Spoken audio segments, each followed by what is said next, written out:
Back here with another breakdown of Marvel's What If. Today we're talking Season 1, Episode 4, What If Doctor Strange lost his heart instead of his hands? Now, I don't know about you guys, I didn't know what the episode would be going into it before today. Maybe they promoted it on Tuesday, I'm not sure. We're talking on Wednesday, I don't know. But I just kind of wait until they're uploaded to watch what it is. And I saw the title, I'm like, oh, okay, that's interesting. I didn't read the bio, then I watched the episode, I'm like, oh my god, I was like depressed by the end of by the time this was over, but we'll get into it. Doc, you're back, my man, at BR_Doctor on the Twitter machine. Chris Mueller. Chris, what's going on, man? Oh, not much. Just getting ready for this weekend. It's going to be an awesome weekend in Chicago. We're all going to be there. AEW All Out. We'll talk about that later. Seeing Shang-Chi most likely as well. One of these days, it's going to be definitely something worth looking forward to. Phil, you're going to be joining us. Phil, you're on the Twitter machine of Phil, DL616. Phil, what's going on, man? I'm good. Good. How are you? Doing great, and like I said, it's going to be a great weekend. Tom's going to be joining us as well. Obviously, we've spoken a bunch with him here on the show about various Marvel stuff, including Loki about a month ago. We'll be seeing at some point this weekend. But before then, we got this episode of Marvel's What If to talk about. Oh my god, this was fucking depressing. I was not expecting this going in. I expected somewhat of a happy ending. I was expecting, like, okay, this started very dark with just the death over and over and over. I'm like, this has got to be leading to some sort of a happy place, but we didn't get that at all. Like, it just ended abruptly. I'm like, oh my god, this was something else. So this was all about Doctor Strange and how if Christine, right, that was her name, that's the character's name. Yes. Okay, what if she died instead? I mean, obviously he didn't die, but if he still had his hands, what if she died? And it was that absolute point in time that couldn't be changed. So despite him using the time stone over and over and over, she died various ways, multiple times. He had to relive it every fucking time. It was incredibly dark. And then it leads to an even darker place with the evil twin, so to speak, of Doctor Strange conquering the good Doctor Strange. And then he wins, and everyone dies anyway, and Christine dies regardless, and that was the end of the episode. So, and then the Watcher kind of doesn't get involved, but we hear him interact with Doctor Strange for the first time, so that was a new wrinkle to this episode. A lot to get into here. Chris, what were your overall thoughts from this episode? This was a wild one, man. I mean, most of the movies that we've seen, or most of the shows that we've seen, have somewhat followed plots from previous movies, and in this one they sort of brush over the plot of the whole Doctor Strange movie and then move on. Mm-hmm. So this was all uncharted territory. It definitely was a dark turn, but I kind of like that they actually went that route with it, because it does show that not only is Doctor Strange like super powerful and super dangerous, but his ego is like something that he needs to keep in check. Yeah, no, it ended up costing him in the end, obviously, and it was, I figured it would go somewhere along those lines when the episode started and she died instead of him. I figured if he has the time stone in his possession, he would probably use it to do something like that, but it's not like when I had seen the initial episode, when I had seen the initial 5 minutes and they were talking about like, oh, what if he didn't die and Christine died instead? I'm thinking instead of him following in the footsteps of becoming Doctor Strange, then he would just become like an evil villain right off the bat. But I kind of like that they didn't do that. And he still followed the same path of the whole, the time stone thing and defeating Dormammu and whatever else. And it just kind of took a different turn from there. But it was interesting. It definitely was different from all the episodes that we've seen so far. And it was interesting, if nothing else, for that reason alone. Phil, what were your thoughts in this episode? I think some of those takes after the Spider-Man trailer aged really poorly within a matter of days. People saying that Doctor Strange would never do something as reckless as mess with the multiverse to help Peter. And here we are, Doctor Strange being extremely reckless.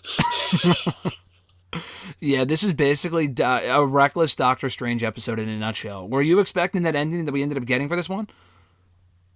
No, but I feel like it fits in what his character is. And I was kind of saying this when the trailer came out and some of those takes came out. His character has always been arrogant and to a degree reckless. I mean, his plan to beat Dormammu is reckless. I don't know if people realize that. That's like the ongoing trend throughout his entire solo movie is that he is very careless with the mystic arts. That's Mordo's whole beef with him.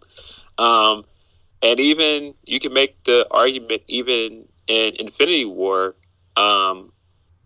basing his entire plan on the hope that nothing goes wrong and just giving Thanos the time stone is not a great decision. Yeah, the Ancient One kind of made note of that in the movie. She's like, "What are you fucking talking about? He just gave over the time stone." Yeah, that was definitely a dumb idea. I mean, obviously it worked out in the end, but it was a big risk. It was a big gamble. I mean, of course he saw the vision, but that's just hoping that everything goes as he saw it in the vision. Yeah, exactly. That's just the stars aligning just perfectly. But that's really about it. Because in another what if scenario, maybe we'll get a what if on, and if things didn't go right in Endgame with all these other endless possibilities, and things just ended poorly instead. Yeah, no, that was a major gamble.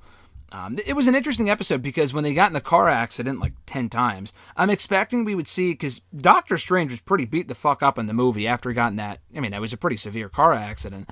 There wasn't a scratch on him in the show, but again, it's an animated Disney show, so I'm not overly surprised on Disney+. But just the way they just had her get killed over and over and over again, because like, they had her drive at one point, that was at the very end. He took a different route. That didn't work. He even was like, oh, let's just stay in and get pizza. And then like, okay, maybe this has a happy ending. And then there's someone comes in and shoots the place up. I'm like, oh my God. Like there just wasn't a positive ending to any of these scenarios. And obviously it was all leading to him becoming Doctor Strange and whatever else. Anything else stand out for you from this episode, Chris, as far as the turns they took here and what it says about the Doctor Strange character, kind of going off what Phil just said? I mean, yeah, he is a reckless character who kind of hides that behind a veneer of intelligence. Like he always sounds like he knows what he's talking about, but he's not that like experienced yet. Just because he read all those books doesn't mean he has all the experience of Wong or the Ancient One. So he's still reckless. He still has an ego, and we got to see how that could potentially screw things up here. But I got to say, I wasn't surprised that it wasn't Rachel McAdams doing the voice, considering that the character had like almost nothing to do in this episode. I'm going to be honest, I didn't know that wasn't her because it sounded a lot like her.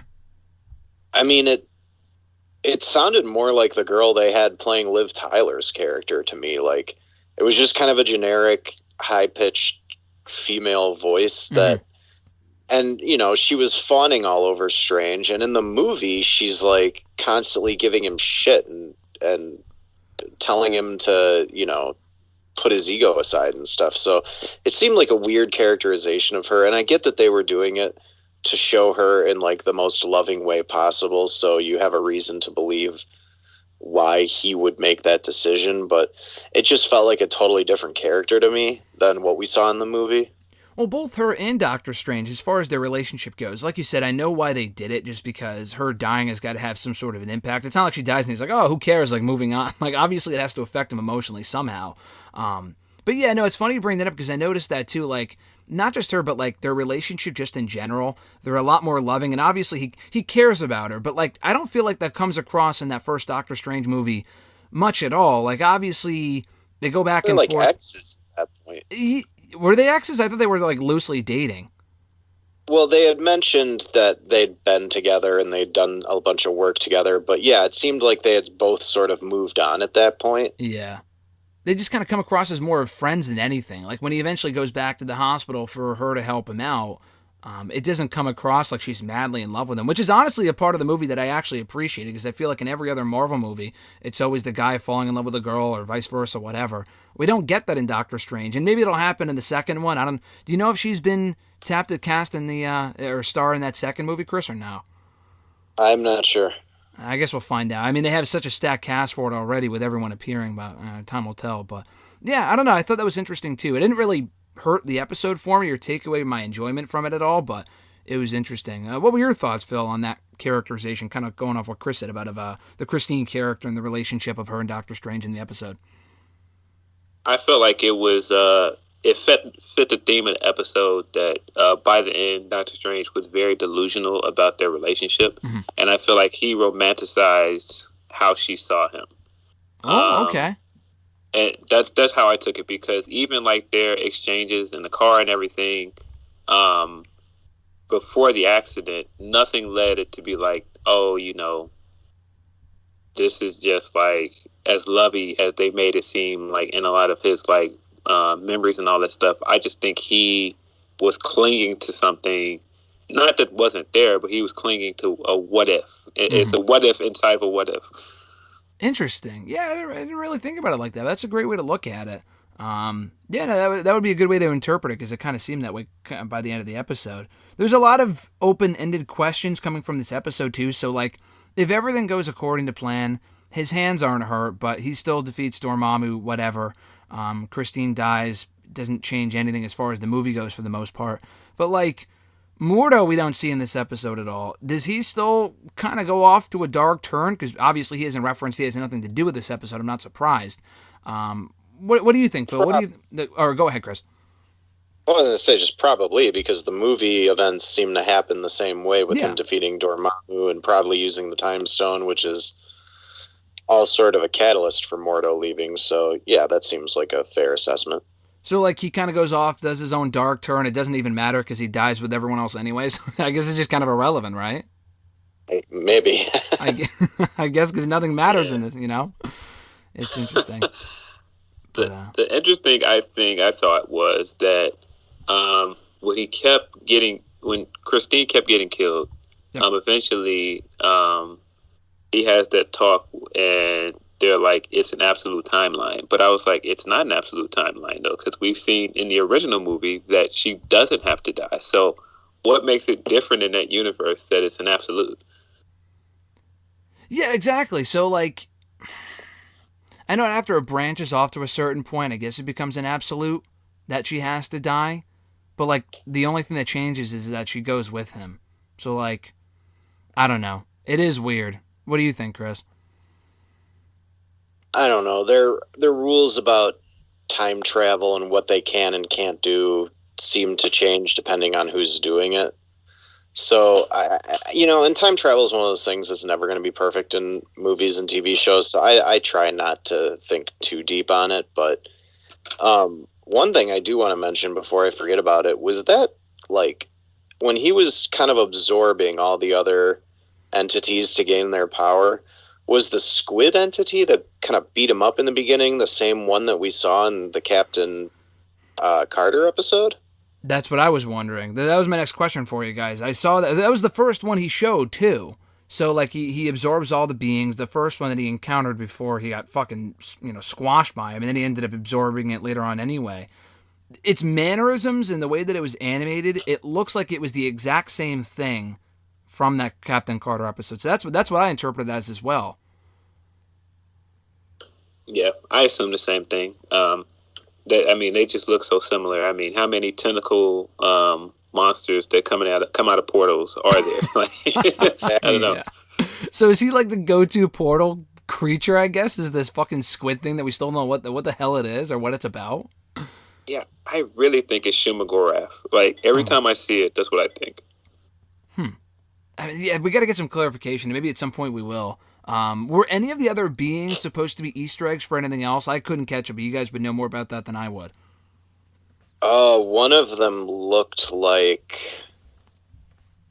Oh, what is the name of the character? He's like... Phil, there's a character you probably would know who it is before I would. He sort of looks like the way they're animating the Watcher, where there's like... It looks like he's made up of stars and stuff. Oh, you're talking about Captain Universe. Right? Maybe. I don't know. There's another character that's like a very ethereal, celestial kind of being that doesn't really have a physical form. It's like it's like a black body with what looks to be stars and galaxies inside it and stuff. And that's sort of the way they're animating the Watcher, but I thought I saw another character that looked like that get sucked in, and I thought maybe that was a reference to that character. It's not He Who Remains, but it's somebody like that, like, a very singular being that's very powerful and mysterious.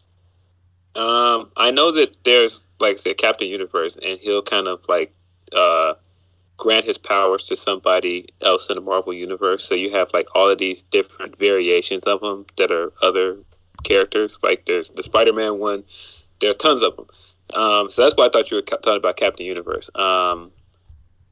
If you're not talking about Captain Universe, I don't know, but one of them sort of looked like a little devil, and I'm like, is that a Mephisto joke? Can you I saw imagine? the Mephisto stuff coming out of the Spider-Man trailer. Again, people just will not let this Mephisto thing go.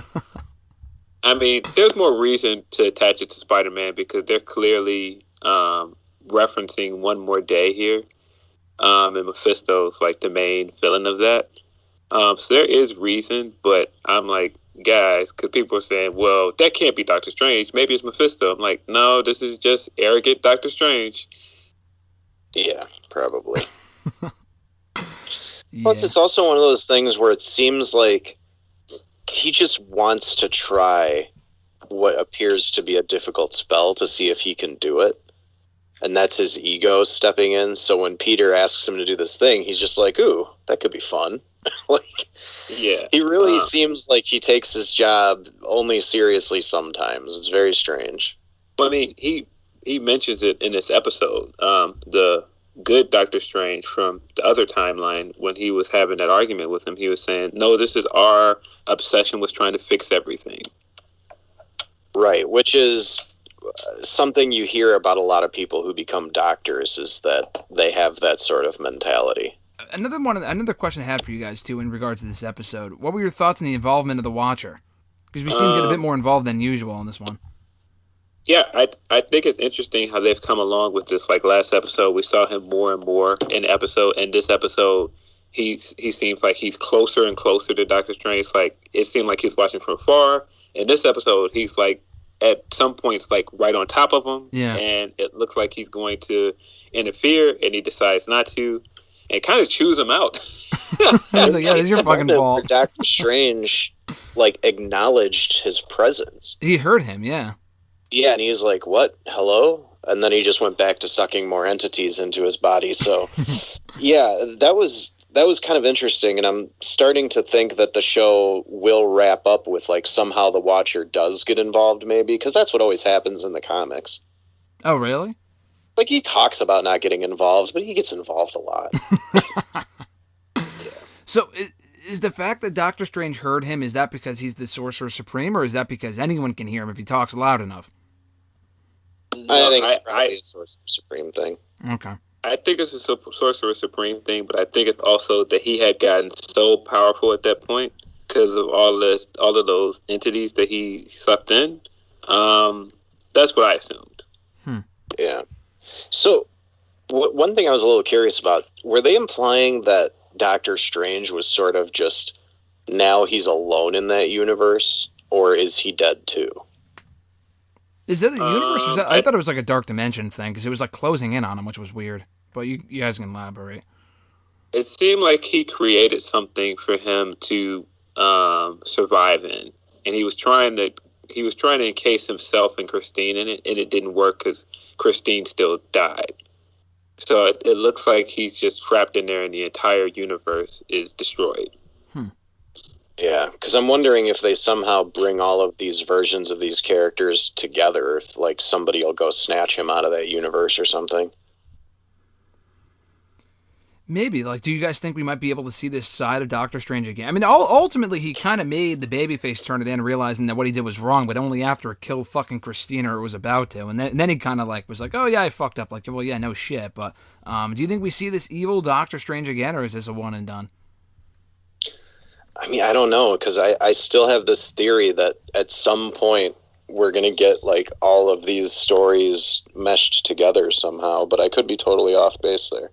Yeah. Well, either way, I do expect the Watcher to get involved. Now that you kind of mention it and how it ties into the comics, that would be interesting. Especially like you said, Phil, he was kind of chewing him out at the end there, and they kind of got had a full on conversation before he met his demise. I thought that was pretty funny. Anything else from this episode? Oh, sorry, go ahead. Rachel McAdams will return for Doctor Strange too, apparently. Oh, okay, cool. Yeah, I'm curious what role she's gonna have, but yeah, or what more she could do. I mean, obviously, I'm glad she's gonna be in it, but I'm curious what they have her do in the movie. So we'll see. I think everyone's kind of talking about Far From Home right now, but we kind of forget that Multiverse of Madness, which is out in February, or is that May next year? It's listed as March 25th, but we all know how stuff can change. Yeah. Well, take it for what it's worth. That might be the next installment after Far From Home, so it might tie in directly. The fact that Doctor Strange is in Far From Home and has a pretty decent role from what it appears from the trailer, and then he has his own movie like 3 months after, like, that can't be a coincidence. It sounds like it's just an extension of the Spider-Man movie, but we'll see. But it is cool she's returning, though. But yeah, this was a wild episode. I'm surprised they went the route they did with it, but doing something different it was a ballsy episode, and I thought they did a good job with it overall. But was there anything else from this episode that stood out to you guys? I thought it was interesting that they essentially made a nod to the movie before it happened, because this is essentially him already encountering the multiverse, because the Ancient One split the universe in two, so there was a multiverse already. Yeah, it was interesting. What were your thoughts on that, Chris? I felt like the way they used the Ancient One was weird, because it's sort of like, oh, she's a Star Wars Force ghost, but she can cast spells still. So the fact that she's dead doesn't even matter. So is she even dead? Yeah, like, it I don't know. It was weird to me, but whatever. It is what it is. I guess they weren't going to have Wong give him those words of encouragement, even though it would make more sense. Yeah. Justice for Wong. That would have been great. That was a little weird, too. I know exactly what you're talking about, because I felt the exact same way. Like, when they showed her as a ghost, and she's like, yeah, I'm dead. But then she still gets involved, and she does the two-dimension shit, and she kind of warns him of what's coming. It's like, what's even... Why did you even die? Like, why is she even dead at this point? It was stupid. Wait, which one was the Force Ghost? Because the one that came to him in the present after she split the universe into was the ghost.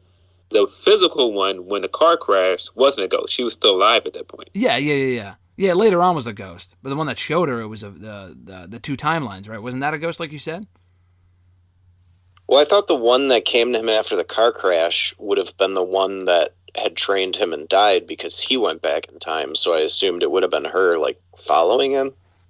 No, I assumed that was the Ancient One from that time that he was in, because he went back to the past before he became Doctor Strange. So that would have been before she died.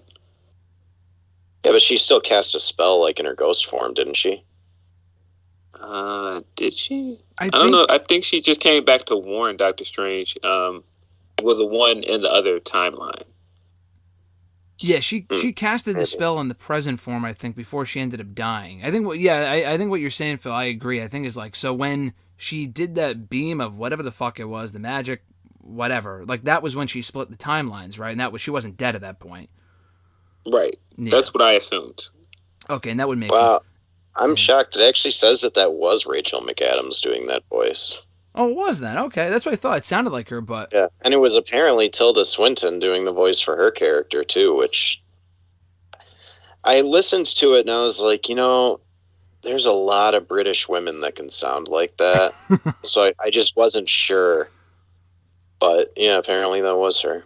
Yeah, the fact they keep you guessing is a good thing. So, like I've said before with the other episodes, they make it sound like the actual people when it's not. It sounded like her, but like you said, I guess you could have anyone else have done it, and you wouldn't have, second guessed it. But yeah, no, I thought it was cool. They got pretty much everyone back for this episode. Wong obviously was going to come back. Benedict Cumberbatch, that was cool. They got him. I wasn't sure if that was he was a surefire pick or not. If he's on the same level as a Robert Downey Jr. or a Scarlett Johansson or whatever, but it was cool they got him. But this was an interesting episode. It'll be interesting to see if it plays into anything else with like the multiverse and the madness shit and everything else going on. So yeah, I thought it was interesting. But we'll find out next week what the next one is. There's still 5 episodes left. This was the 4th one, so we still got 5 to go.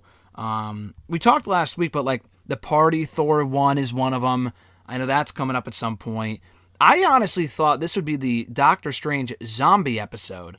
But that's a completely different episode, isn't it? Well, I don't even know if that one's based around Doctor Strange necessarily. Is that the Spider-Man one, maybe? I'm not sure. I think the Marvel Zombies one might just be like a kind of a big cast in general, because I know they showed Bucky fighting zombie Cap in a train during the trailer, so there's going to be a few different characters. Oh, okay. Well, it's cool they got him back for that one, too. I don't know. I saw this one, and I'm like, oh, okay, he's going to turn evil, and somehow everyone becomes a zombie. I was waiting for it, and it didn't happen. I'm like, oh, okay, I guess that's a different episode. But did they put up a preview for this one before it aired today? They put up some character posters on Twitter, but I don't know if there was any kind of video preview released. It's interesting. We've talked about this before, and it seems like this is the first show they've done so far this year that doesn't have any previews out for it before it airs, which I actually like, because I don't really watch the previews anyway. I would rather find out when it airs. But it avoids spoilers getting out, and as you guys mentioned a week or two ago, last week was the last one that the media had access to, that had the embargo on it or whatever, so the rest of them we're all watching together as they air here on Disney Plus, which I think is cool. I don't know what else is to come, and every episode is a new adventure, so I think the fact they've kept it under wraps so far, and we honestly have no idea what a lot of these episodes are about until they start, I think is pretty cool. Yeah, I like that. Yeah, they've done a good job with it. So we'll find out what next week is. I'm looking forward to it. Before then, we got Shang-Chi on Friday. Have you guys heard as good of reviews about it as I have? Yeah, it seems like most of the reviews I've read are like it's the best action in any Marvel movie, and it's actually just a good movie in general, so I'm excited. And the movie theater you picked out, Chris, that was near the arena, right? Or is that somewhere else?